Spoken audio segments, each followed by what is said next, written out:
Hello everyone.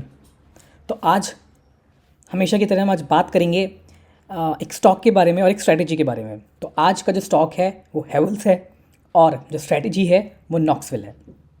तो बिना कुछ देरी के मैं आपको बता देता हूँ कि रिसेंटली हेवल्स ने नॉक्सविल इंडिकेटर एक्टिवेट करा है। जैसा कि आप देख पा रहे हैं 11 नवंबर के अराउंड यहाँ पर दो कैंडल्स ने अपने बॉटम से दूसरी कैंडल पर ये एक लाइन ड्रॉ करी है जो कि नॉक्सविल इंडिकेटर को दर्शाती है।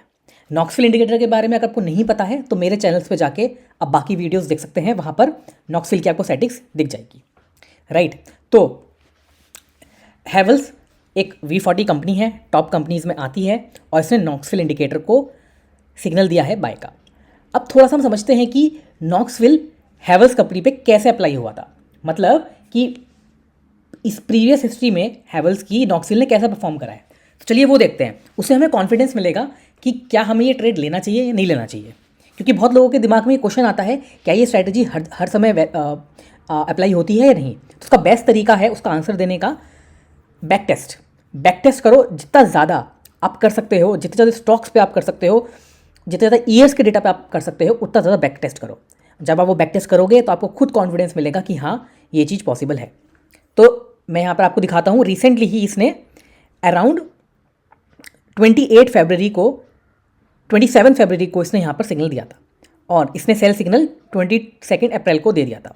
अगर मैंने नेक्स्ट दिन मॉर्निंग में इसको बाय करा होगा और नेक्स्ट दिन मॉर्निंग में इसको सेल करा होगा तो 14% गेन सिर्फ 54 डेज में, लेस देन 2 मंथ्स में ये गेन आ चुका होता, जो कि एक अमेजिंग गेन है। राइट, और देखते हैं इससे पहले इसने कब इंडिकेटर कराया था। इसने इससे पहले इंडिकेशन दिया था 22 दिसंबर 2022 को। तो अगर मैंने यहाँ से नेक्स्ट दिन इसको बाय करा होगा और इसको जब ये सेल सिग्नल आया उसके नेक्स्ट दिन मैंने इसको सेल करा होगा तो 137 डेज़ में, मतलब 4.5 मंथ्स में 12.5% का प्रॉफिट इसने दिया है। इससे पहले देखते हैं, इससे पहले इसने 7 मार्च 2022 को यहाँ पर इंडिकेशन दिया था 3 मार्च को, और हमने नेक्स्ट दिन इसको बाय करा होगा। जैसे ही नेक्स्ट दिन बाय करा होगा और सेलिंग सिग्नल हम नेक्स्ट दिन इसको सेल कर देंगे। 55 डेज़ में 21% का गेन। और देखते हैं, इससे पहले इसने सिग्नल दिया था यहाँ पर, तो 21 जनवरी 2022 को 20 को इसने दिया था सिग्नल। नेक्स्ट दिन हमने इसको बाय करा होगा और इसका सेल टारगेट आया है यहाँ 5% 215 डेज़ में। और क्योंकि हम एवरेज कर सकते हैं तो हमने नेक्स्ट ट्रेड एवरेज करना है जब 5% से ज़्यादा का गैप हो। तो यहाँ से अगर मैं नोटिस करूँ तो यस, यहाँ पर 11% तक का गैप था। तो अगर आपने यहाँ पर इसको बाय करा होगा और नॉक्सविल के केस में टारगेट सेम रहता है और यहाँ पर आपने को सेल करा होगा तो 18% 164 डेज़ में। तो ऐसा होता है कि कई बार कोई एक ट्रेड पूरा साल ले जाता है, मतलब ऑलमोस्ट 9 मंथ्स ले गया और 5% का गेन दिया, बट जो दूसरा ट्रेड होगा, जो एवरेज लिया हुआ ट्रेड होगा, वो उससे कम टाइम में उससे ज़्यादा गेन देके जाएगा। राइट, तो ऐसा ट्रेडिंग में हमेशा होगा।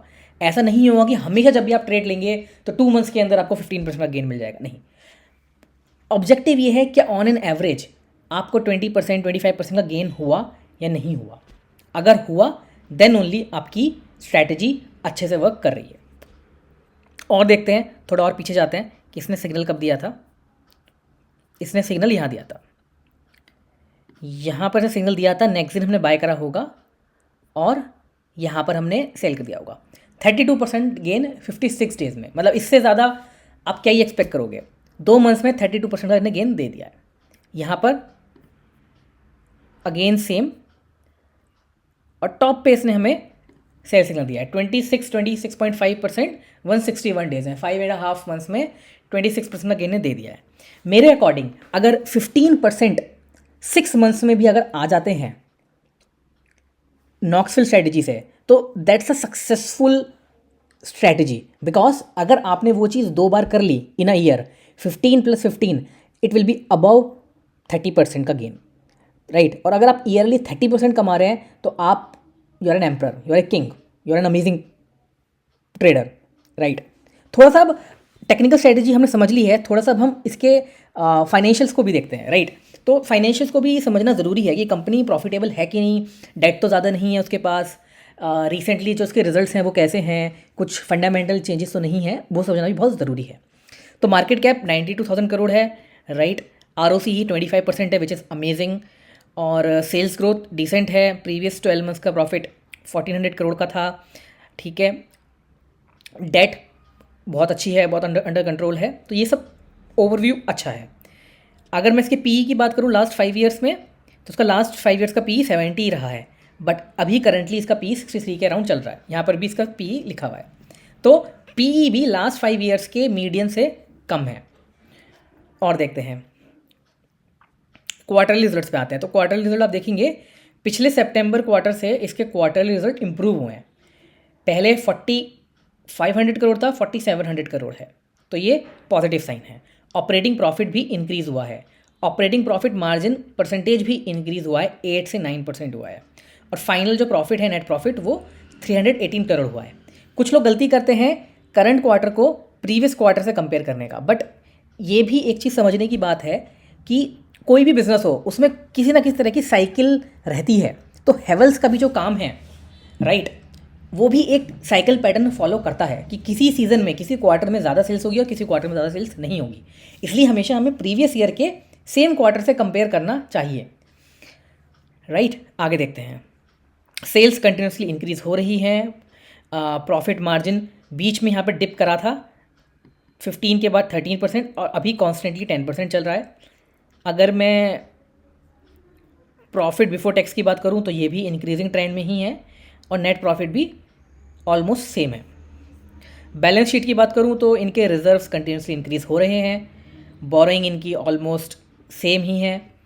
CWIP एक अच्छा टॉपिक है, 475 करोड़ का है। जब ये कन्वर्ट होगा तो ये फिक्स एसेट में जाके, राइट, इनकी सेल्स इंक्रीज़ करेगा।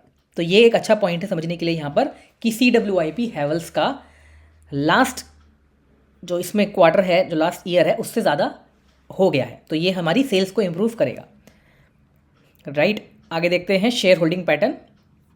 प्रोमोटर्स की share holding pattern almost same है, 59 करोड़। FIIs ने 3% रिड्यूस करा है पिछले 3 साल में, और DIIs ने 5% इंक्रीज़ करा है। तो जो स्ट्रॉन्ग हैंड्स हैं उनका भरोसा इस पर ऑलरेडी है। तो हमको यहाँ पर ये जरूर समझने की बात है कि अगर स्ट्रॉन्ग हैंड्स के पास नहीं है तो वो एक डाउटफुल बात है, क्योंकि पब्लिक के पास अगर आप देखेंगे पहले 7.43% था और अब 5.8% है।